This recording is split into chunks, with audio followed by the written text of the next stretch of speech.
Sementara itu, berdasarkan data dari Pengadilan Agama Prabu Muli, angka perceraian sampai dengan Mei 2024 ada sebanyak 174 laporan. Di antaranya ada oknum ASN.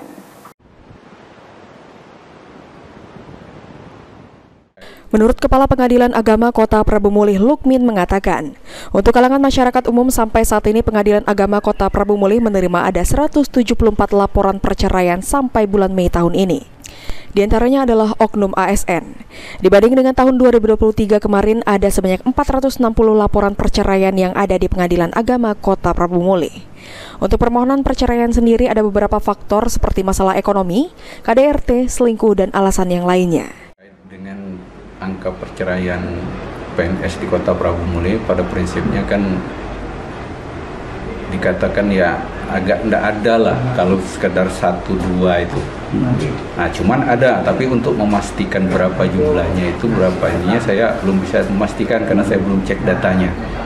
Tapi kalau untuk laporan ada ya Pak? Kalau untuk laporan ada, tapi nggak terlalu prinsip lah kalau menurut saya. Kalau terkait perceraian PNS, kebanyakan perceraian itu ya perceraian masyarakat umum lah. Anggi Perkasa, POL TV.